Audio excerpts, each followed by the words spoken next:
Hi hello எல்லாருக்கும் வணக்கம் and welcome back to our channel. விஜயும் எடப்பாடியும் ரொம்ப ரகசியமாக சந்திச்சு தான் வந்துட்டு இருக்காங்களாம்.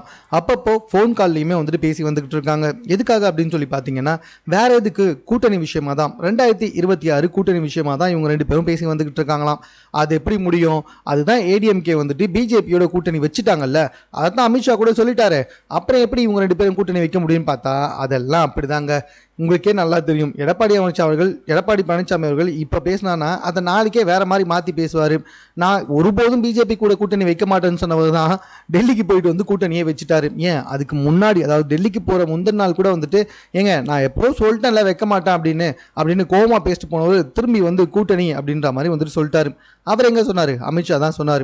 ஆனாலும் எடப்பாடி பழனிசாமி தற்போது விஜய் கிட்ட வந்துட்டு கூட்டணி சம்பந்தமாக பேசி வந்துகிட்டு இருக்காராம். எதை வச்சு, எப்படி, என்ன அப்படின்னு சொல்லி கேட்டிங்கன்னா, எலெக்ஷனுக்கு இன்னும் 10 மாதம் இருக்குங்க.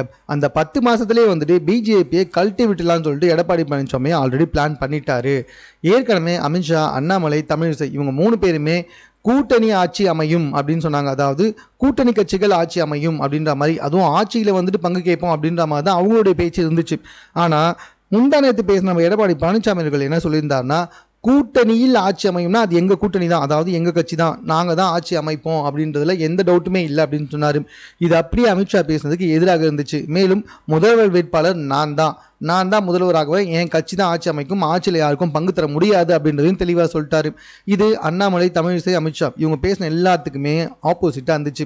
இது பத்தாதுன்னு செங்கோட்டையன் அவர்கள், அதாவது அஇஅதிமுகவுடைய மூத்த நிர்வாகியான செங்கோட்டையன் அவர்கள் அடிக்கடிக்கு அமித்ஷாவையும் அண்ணாமலையும் வந்துட்டு பிஜேபி ஆஃபீஸில் போய் பார்த்து வந்துகிட்டு இருக்காராம். நாயனார் ராகேந்திரனும் போய் பார்த்து வந்துகிட்டு இருக்காராம். காரணம் என்ன அப்படின்னு சொல்லி பார்த்தீங்கன்னா, உங்க எல்லாருக்கும் தெரிஞ்ச விஷயம் தான். அமித்ஷா என்ன சொன்னார்னா, ஏடிஎம்கேல ஒருத்தர் வந்துட்டு முதலமைச்சர் ஆவாங்கன்னு சொன்னாரே தவிர்த்துட்டு எடப்பாடி பழனிசாமின்னு சொல்லவே இல்லை. எடப்பாடி பழனிசாமி தான் முதலமைச்சர் வேட்பாளர், எல்லாரும் அவர் தான் ஆல்ரெடி எக்ஸ் முதலமைச்சராக இருந்திருக்காரு. ஸோ அவர் தான் வந்து தலைவராக பார்க்குறாங்க, பொதுச் செயலாளர் பார்க்குறாங்க. அப்போது எடப்பாடி பழனிசாமி முதலமைச்சர் ஆவார் அப்படின்னு அமித்ஷாவுக்கு சொல்கிறதுக்கு என்ன? அதை விட்டுட்டு ஏடிஎம்கேலேருந்து ஒருத்தர் முதலமைச்சர் ஆவார் அப்படின்ற மாதிரி சொன்னாங்க. எப்படியும் எடப்பாடி ஒத்துழைனா செங்கோட்டையனை முதலமைச்சராக தான் அவங்க பிளான். இப்போவும் வந்துட்டு இதைத்தான் செஞ்சு வந்துக்கிட்டு இருக்காங்க. ஆல்ரெடி வந்து பார்த்தீங்கன்னா உட்கட்சி பூசல் போயிட்டு இருக்கு. ஏடிஎம்கேல செல்லூர் ராஜா வந்துட்டு உட்கார சொன்ன இடத்துல உட்காராம வேற இடத்துல போய் உட்கார்ந்தாரு நம்மளுடைய எடப்பாடி பழனிசாமி. ஒரு மீட்டிங்ல செங்கோட்டையனோட கையை கூட வந்துட்டு தட்டி விட்டாரு. இதெல்லாம் மூத்த நிர்வாகிக்கு வந்துட்டு ஒரு பொதுச் செயலாளர் பண்ற விஷயமா அப்படின்ற கேள்விகள்லாம் வந்துச்சு. இது சம்பந்தமா பன்னீர்செல்வம் கூட வந்துட்டு ஒரு தலைவர் இப்படிப்பட்ட விஷயங்கள் எல்லாம் ஈடுபடக்கூடாது அப்படின்ற மாதிரிலாம் வந்துட்டு சொல்லியிருந்தாரு. ஏன் எடப்பாடி பழனிசாமி இதை செஞ்சு வந்துகிட்டு இருக்கான்னா, தனக்கு ஆப்போசிட்டா இருக்க செங்கோட்டையனும் டிஎம்கேல போய் சேர போறதா அனௌன்ஸ் பண்ணி அது சம்பந்தமா எதுவுமே பேசாம இருக்காரு நம்மளுடைய செல்லூர் ராஜு. ஸோ அவருக்கு எதிராகவும் வந்துட்டு பண்ணி வந்துகிட்டு இருக்காரு நம்மளுடைய எடப்பாடி பழனிசாமி அவர்கள். அது மட்டும் இல்ல, பிஜேபிக்கு அவங்க பேசுறதுக்கு ஆப்போசிட்டாக பேசுறது மூலமாக நாளடைவில் வந்துட்டு கொஞ்சம் கொஞ்சமாக அப்படியே அந்த கூட்டணியை கழட்டி விட்டலாம், எப்படியும் வந்துட்டு இது பெரிய சண்டையில் போய் முடியும், அந்த சமயத்தில் கூட்டணியை கழிச்சிடலாம் அப்படின்னு முடிவு பண்ணி தான் இப்படிப்பட்ட விஷயத்தில் ஈடுபட்டு வந்துகிட்டு இருக்காரு. எதுக்காக இதை கழட்டி விட போறாரு அப்படின்னு சொல்லி பார்த்தீங்கன்னா, விஜய் கூட சேர்றதுக்கு தான். ஏற்கனவே ரகசியமான மீட்டிங்ஸ்லாம் போயிட்டு தான் இருக்கான். அது மட்டும் இல்லாமல் இப்போதைக்கு அந்த கூட்டணி அமையாததுக்கு ஒரே ஒரு காரணம் தான், அந்த பக்கம் தாவேக்கால விஜய் தான் முதல்வர் வேட்பாளர் சொல்லப்பட்டு வந்துகிட்டு இருக்கு.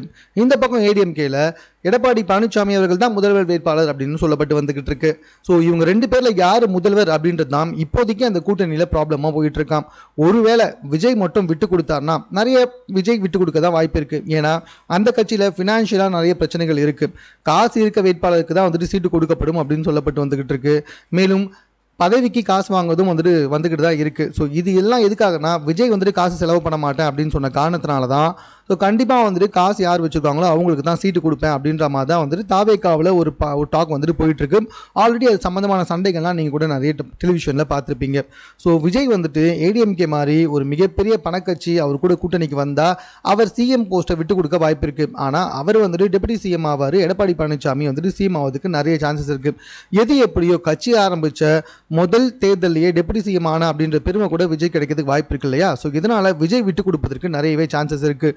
ஒருவேளை இந்த 10 மாசத்துல எடப்பாடி பழனிசாமி அவர்கள் சொன்னபடியே பிஜேபி கட்சியை கழட்டி விட்டா கண்டிப்பா இதெல்லாம் நடக்கிறதுக்கு நிறைய வாய்ப்புகள் இருக்கு அப்படின்ற மாதிரி தான் அரசியல் பிரமுகர்கள் சொல்லி வந்துகிட்டு இருக்காங்க. இதுக்கு நடுவில் தான் தற்போது வந்துட்டு விஜயும் எடப்பாடியும் ரகசியமா மீட் பண்ணி தான் வந்துகிட்டு இருக்காங்க. அவங்களுக்குள்ள ஒரு சைலண்டா வந்துட்டு ஒரு கூட்டணி பேச்சுவார்த்தைகள் போயிட்டு தான் இருக்கு. எப்படியும் இன்னும் 8 மாசத்துல பிஜேபியை கழட்டி விட்டுட்டு எடப்பாடி பழனிசாமி அவர்கள் டாவேக்கில் போய் சேர்வாரு. காரணம் என்னன்னா, தாவேகாவும் அஇஅதிமுகவும் ஒன்றா சேர்ந்தா கண்டிப்பாக தமிழகத்தில் ஒரு ஆட்சி மாற்றம் வரும்ன்றதுல எந்த டவுட்டுமே கிடையாது அப்படின்னு பல கருத்து கணிப்புகள் சொன்ன காரணத்தினால இந்த ரெண்டு கட்சிகள் ஒன்றா சேர்ந்தா மட்டும்தான் டிஎம்கேவை வந்துட்டு ஆட்சியிலேருந்து இறக்க முடியும் அப்படின்னு இவங்க ரெண்டு பேருக்குமே நல்லா தெரிஞ்ச காரணத்தினால பிஜேபியை கழட்டி விட்டுட்டு அவங்க ரெண்டு பேர் தான் வந்துட்டு ஆட்சி அமைப்பாங்க. அப்படி இல்லைனா கண்டிப்பாக டிஎம்கேவை வந்துட்டு ஆட்சியிலேருந்து இறக்க வேண்டும் அப்படின்ற ஒரே காரணத்துக்காக பிஜேபியை கூட வந்துட்டு அந்த கட்சியை விட்டு இவங்க ரெண்டு பேரையும் ஒன்றா சேர்க்கறதுக்கு நிறைய சான்சஸ் இருக்குது. எது எப்படியோ பொறுத்து இருந்து பார்ப்போம். எடப்பாடி பழனிசாமி பண்ணுற மூவ் ஸ்மார்ட் மூவா இல்லைனா அவர் பிஜேபி கூடயே வந்துட்டு பயணம் செய்தார்னா அப்போ நிலவரம் எப்படி போகுது அப்படின்றத நம்ம பார்க்க தான் போகிறோம். மேலும் இது போன்ற செய்திகளை உடனுக்குடன் தெரிந்து கொள்வதற்கு நம்ம சென்னை சேனலை சப்ஸ்கிரைப் பண்ணுங்க. இது குறித்த உங்களுடைய கருத்துக்கள் எதுவாக இருந்தாலும் கமெண்ட்ல நீங்க பதிவு செய்யலாம்.